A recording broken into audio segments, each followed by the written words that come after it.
Hi friends, எல்லோரும் எப்படி இருக்கீங்க?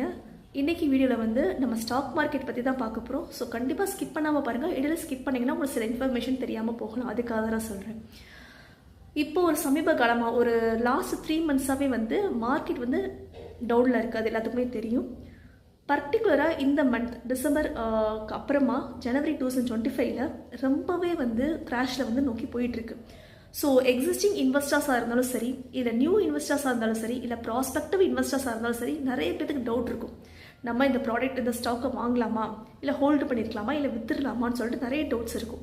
எக்ஸிஸ்டிங் இன்வெஸ்டர்ஸ் தான் ஆல்ரெடி இருக்குங்க மார்க்கெட்டை. ஸோ அவங்களுக்கு வந்து கொஞ்சம் நாலேஜ் இருக்கும். கண்டிப்பாக நிறைய வாங்கியிருப்பீங்க, ஸ்டாக்காக வாங்கி விற்றுருப்பீங்க, ப்ராஃபிட் பார்த்துருப்பீங்க, லாஸ் வந்து இன்கர் பண்ணியிருப்பீங்க. ஸோ வாட் எவர், பட் உங்களுக்கு வந்து கொஞ்சம் நாலேஜ் இருக்கும் எப்படி சேல் பண்ண மார்க்கெட்னு சொல்லிட்டு. பட் இந்த நியூ இன்வெஸ்டர்ஸ் வந்து ரொம்பவே சிரமப்படுவீங்க. இப்போ வந்து மார்க்கெட் வந்து ரொம்ப கிராஷில் இருக்குது. ஸோ இந்த டைமில் வந்து வாங்குறதா விற்கிறதான்னு ஒரே குழப்பமாக இருக்கும். ஏன்னா சில ஸ்டாக்ஸ்லாம் வந்து நம்மளோட ஆவரேஜ் ப்ரைஸை காட்டிலே ரொம்பவே லோவாக போயிட்டே இருக்கும்போது ஆட்டோமேட்டிக்காக ஒரு பயம் வரும். ஏன்னா நம்மளே ஒரு நியூ இன்வெஸ்டர்ஸ், இன்னும் சரியாக ப்ராஃபிட்ஸ் பார்த்துருக்க மாட்டோம், எடுத்துருக்க மாட்டோம். ஸோ அந்த மாதிரி சமயத்தில் என்ன பண்ணணுன்ற ஒரு ஐடியா வந்து இந்த வீடியோ எண்டில் வந்து உங்களுக்கு கண்டிப்பாக கிடைக்கும்.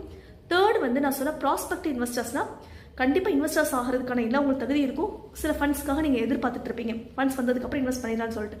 அவங்களுக்குமே இந்த மார்க்கெட் வந்து ஏன் இவ்வளோ கிராஷ் ஆகுது, இப்படி கிராஷ் ஆகிறப்ப எந்த ஸ்டாக் வந்து வாங்கி ஹோல்டு பண்ணால் பெட்டராக இருக்கும், நம்மளுக்கு லாங் டேர்ம் செல் பண்ணும்போது பெட்டராக இருக்கும்னு சொல்லிட்டு உங்களுக்கு ஒரு யோசனை இருந்துக்கிட்டே இருக்கும்.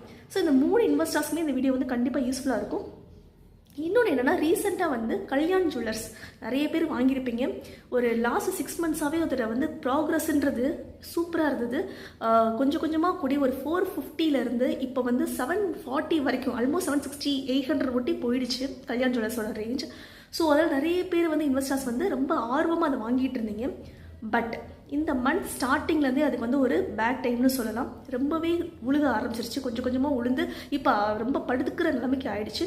ஸோ இப்போ வந்து இருக்கிற இன்வெஸ்டர்ஸ், ஆல்ரெடி இன்வெஸ்ட் பண்ணவங்களுக்கு வந்து ரொம்பவே பயத்தில் இருக்கீங்க.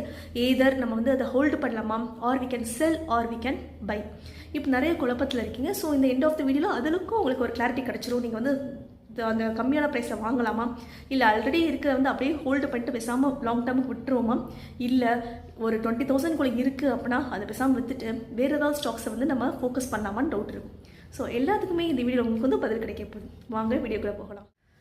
இந்த ஸ்டாக் மார்க்கெட் கிராஷுக்கு பின்னாடி முக்கியமாக சில 4 காரணங்கள் இருக்கிறதா வந்து எக்ஸ்பர்ட்ஸ் வந்து கருதுறாங்க. அந்த 4 காரணங்கள் என்னென்னு நம்ம டிஸ்கஸ் பண்ணுறதுக்கு முன்னாடி ஒரே ஒரு ஸ்ட்ராட்டஜி வந்து நான் சொல்லிடுறேன். அந்த ஸ்ட்ராட்டஜியை தெரிஞ்சிச்சுன்னா நீங்கள் நியூ இன்வெஸ்டர்ஸாக இருந்தாலும் சரி, இல்லை ப்ராஸ்பெக்டிவ் இன்வெஸ்டர்ஸாக இருந்தாலும் சரி, அவங்களுக்கு ரொம்பவே